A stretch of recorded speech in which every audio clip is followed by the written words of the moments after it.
Ова е редовниот термин за настаните од Вардарскот и Квешкиот регион, Македонија, светот и спортот. Што се случуваше денеска, ќе погледнете веднаш по најавите. Јас сум Катерина Нацева. Ова се настаните на денот. На автопатската делница кај Неготино тиквешки специјалитети за странските туристи. Судскиот совет оценил дека во 2016 година Велешкиот суд работел ефикасно.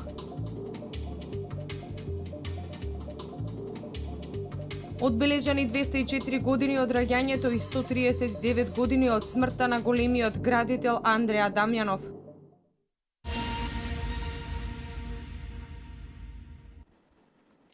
Промоција на производите карактеристични за Теквешкиот регион ќе се одржува на автопатската делница кај Неготино. Вкусот на традицијата е проект кој го имплементира општина Неготино, а целта е туристите кои транзитираат во овој дел да се запознаат со локалните специјалитети. Туристите кои ќе транзитираат по автопатот Александар Велики кај Неготино ќе имаат можност да пробаат локални специјалитети. Тие од денеска се продаваат на специјализирани штандови кои се дел од проектот Вкусот на теквишијата. Лепосава Симонова е само една од производителките со чии производи ќе се засладуваат туристите. Очекува маџунот и сладкото од смокви да бидат двата најпродавани специјалитети. Сладко, диви смокви, маџун, тиква, се што е благо, правилно. Маџунот оде повише.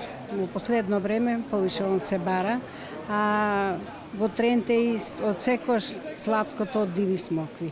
Малку работата е макотрпна со тоа сладко, ама се исплати. Покрај промоцијата на локалните производи, овој проект има за цел да овозможи поголема видливост пред странските туристи на Тиквешкиот регион. На штандот ќе бидат застапени производи од локални производители кои сами не се во можност да се појават на пазарот, а штандот им нуди можност заеднички да се представат и да остварат дополнителни приходи. Целта на ова здружение е да го поддржува руралниот развој преку локални од доле нагоре иницијативи и партнерства, да ја зголемува соработката помеѓу своите членови, да создава услови за нови работни места и секако да превзема да го искористува постоечкиот потенцијал за примена на нови иновативни пристапи. Проектот Вкусот на тиквешијата за општина Неготино има за цел да идентификува и спроведува локална развојна стратегија, чија основна цел е поттик и развој на нови традиционални локални производи. Токму преку проектот Вкусот на тиквешијата се промовираат нашите традиционални производи кои што се произведуваат во овој регион, како што се маџунот, гроздовиот сок, сладкото и други производи кои што се произведуваат скоро во секое домаќинство во Тиквешијата. Исто така застапен е и медот кој што се произведува во поголеми количини во регионот на Тиквешијата, посебно во општина Неготино, а нашата општина заедно со општината Алмопија од Република Грција преку ИПА програмата на Европската Унија го реализираше проектот за поддршка на пчеларството во двете општини. Вкусот на тиквешијата е проект кој што треба да заврши на крајот од оваа летна сезона. Истиот го реализираат Сдруженијето за рурален развој и локална акциона група Тиквешка Винска долина. Потребните пари за реализација на проектните активности се обезбедени од Швајцарската амбасада во Република Македонија преку Асоцијацијата за инвестиции во руралната економија.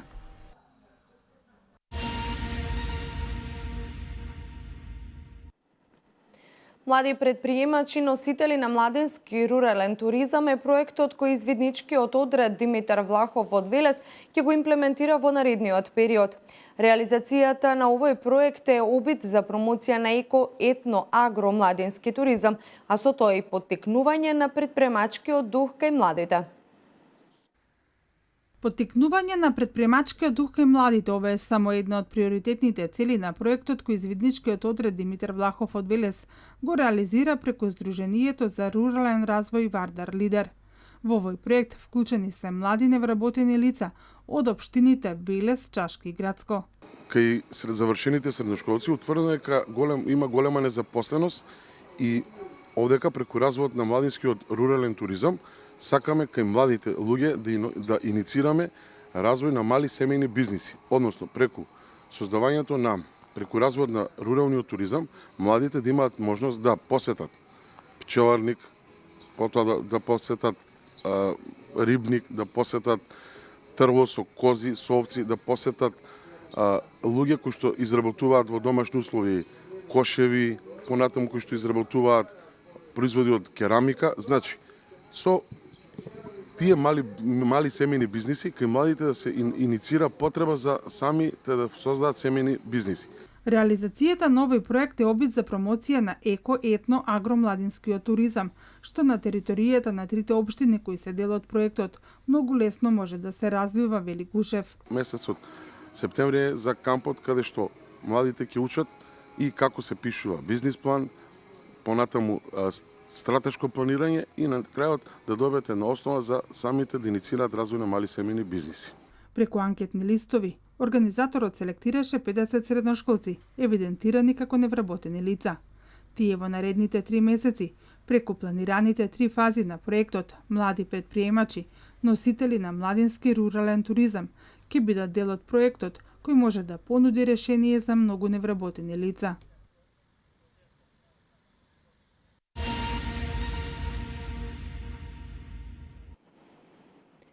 Според годишниот извештај за работа на Судскиот совет на Република Македонија за 2016 година, Основен суд Велес во 2016 година успел да го совлада приливот на ново примени предмети и го намалил заостатокот на нерешени предмети. Според овие податоци, Основниот суд Велес за 2016 година е оценет како ефикасен и ажурен суд. Работата на судиите во Основниот суд Велес, барем според бројот на примени и решени предмети, е ефикасен. Ова е оценка на Судскиот совет на Македонија. Според годишниот извештај за работата на Судскиот совет, Основниот суд Велес во 2016 година успел да ги совлада приливот на новопримени предмети, а во исто време да го намали бројот на заостанати нерешени предмети. Во бројки тоа изгледа вака. 2016 година судот во Велес ја започнал со 2493 нерешени предмети од претходната година. Во текот на годината примени биле 15483 предмети, или за работа минатата година велешките суди имале 17970 предмети. Од нив до 31 декември 2016 година решени биле 15721 предмет. 2249 предмети останале судот да ги доработува оваа година.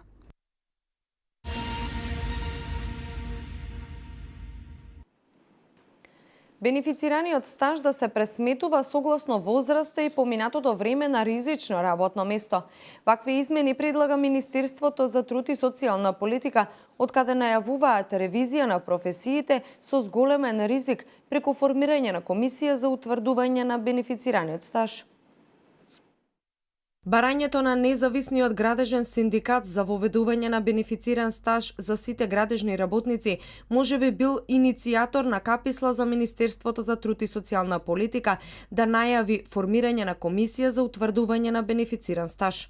Од ресорното министерство вела дека новиот модел за пензионирање со бенефициран стаж овозможува поголеми работнички права. Според актуелната законска регулатива, бенефициран стаж во Македонија во моментов имаат рударите, дел од градежните работници, вработени во полицијата и одбраната, вработени во службите за итна медицинска помош и други јавни установи.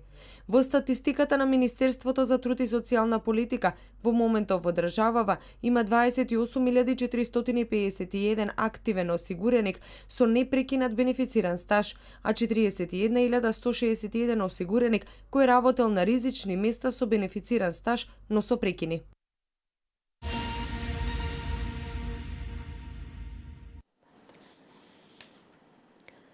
Во црквата Свети Великомаченик Пантелеймон денеска се одржа панихида во чест на големиот нејмар Андреа Дамјанов.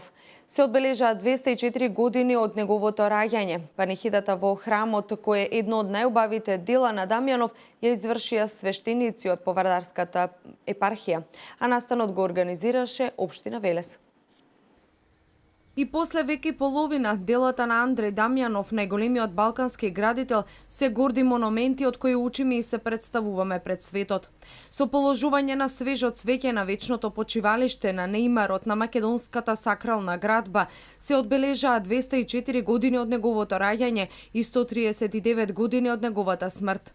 На неговиот гроб во црквата Свети Великомаченик Пантелеймон, која самиот тој ја изградил, општината и оваа година организираше панихида.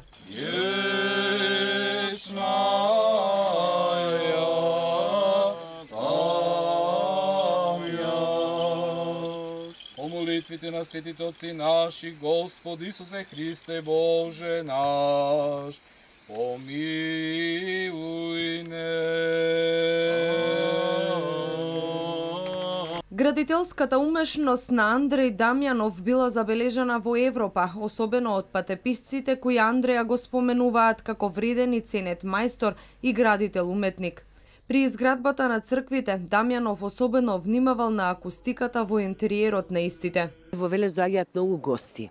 Сите што доаѓаат ги носиме во оваа црква, им ги покажуваме Миланската скала, им ги покажуваме неговите символи кои што се врежани унатре и големите икони кои што ги нацртал неговиот сограѓанин Димитри Андонов Папрадишки. Значи Папрадиште, расадникот на македонската сакрална уметност, се преселил буквално во Велес за да му подари бесмртност.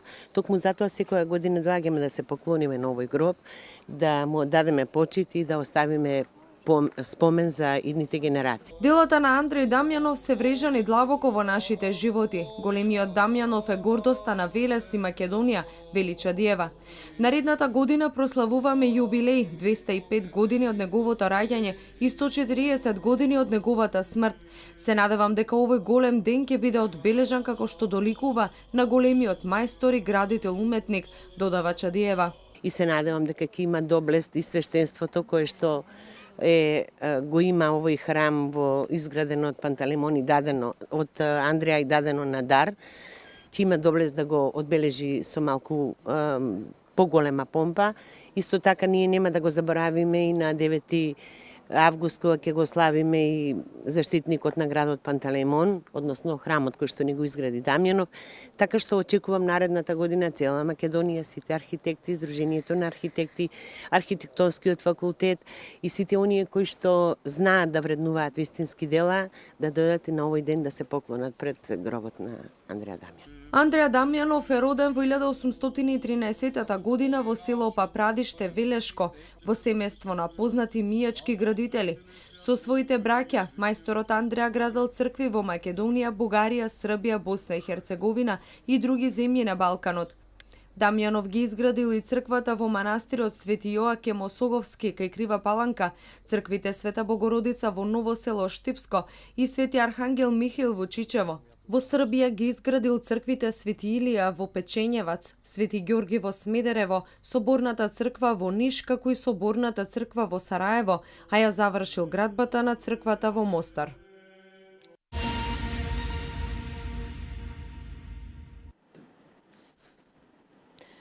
Европската Унија мора подиректно да му помогне на регионот за да се забрза неговата евроинтеграција, оцени македонскиот премиер Зоран Заев во емисијата Окружување која се снима на самитот ЕУ Западен Балкан, што се одржува во Трст во рамки на Берлинскиот процес.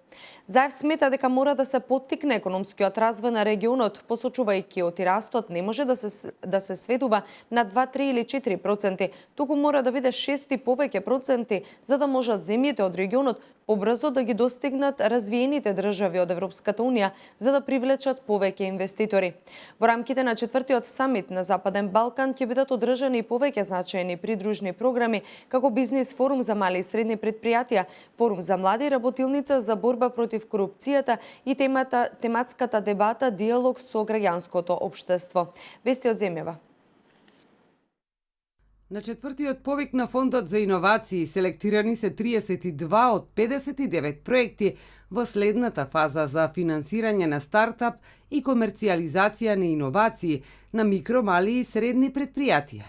Од нив 16 се проекти за добивање грантови за новоосновани стартап и спин-оф компании, а 16 за грантови за комерцијализација на иновации.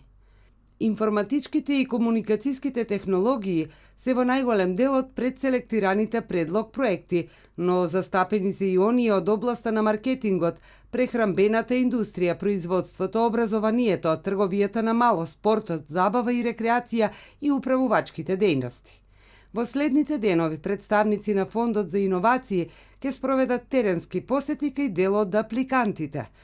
Последната недела од јули предприемачите чии проекти се предселектирани ќе може да ги представат пред Комитетот за одобрување на инвестиции при фондот. Најдоцна до 28 јули ќе бидат избрани проекти кои што ќе добијат финансирање од фондот, а до септември се очекува да се потпишат и договорите и да се започне со имплементација на проектите. За четвртиот повик обезбедени се 1.450.000 евра со поддршка од Светска банка.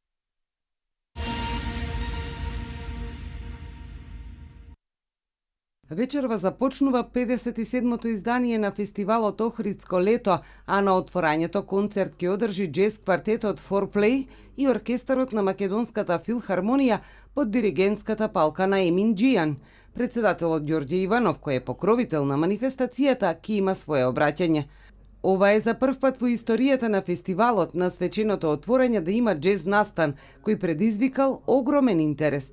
Охридско лето ќе се одржува во наредните 40 денови, а најавени се рекордни 57 настани. Охрид годинава ќе биде домаќин на над 300 врбни уметници, изведувачи и автори од 20 земји, меѓу кои од Кина, Индонезија, САД, Холандија, Италија, Русија, Австрија, Канада и други. Во драмскиот дел, покрај останатите, ќе настапи и велешкиот театар Јордан Хаджи Константинов Джинот со представата Ана Комнена.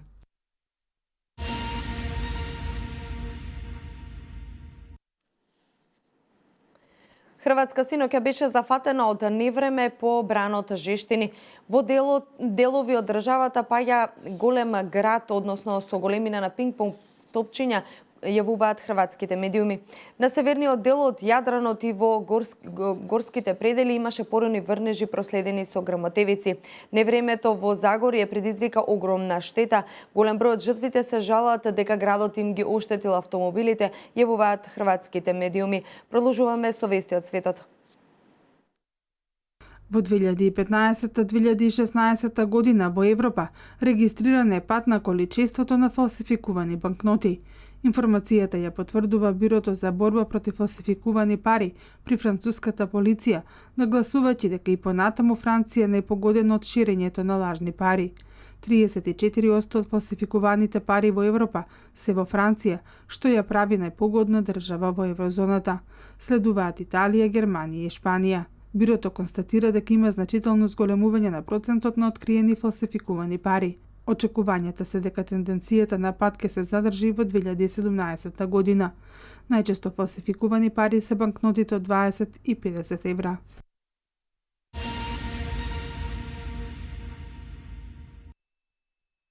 Саудиска Арабија, Обединетите арапски емирати, Египет и Бахрейн продолжуваат да го бойкотираат Катар. Се додека не се исполнат нашите барања, санкциите против Доха ќе останат на сила, се вели во заедничкото сопштение. Во него стои дека 4 арапски држави ги ценат напорите на снетите американски држави во борбата против тероризмот, но тие со поголема внимателност ќе го следеле однесувањето на Катар. Инаку вчера САД и Катар ставија подпис на договорот за борба против финансирање тероризам. Подпишувањето на договорот се случи за време на посетата на американскиот државен секретар Рекс Тилерсон на Доха.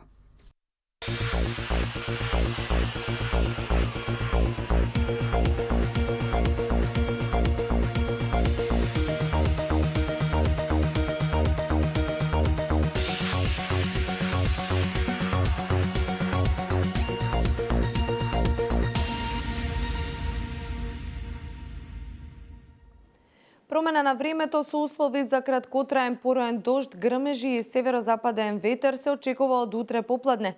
До тогаш ќе се задржи многу топло, а веќе од попладнивните часови ќе започне да дува северозападен ветер, кој на север и вдолж поврдарието ќе се засилува.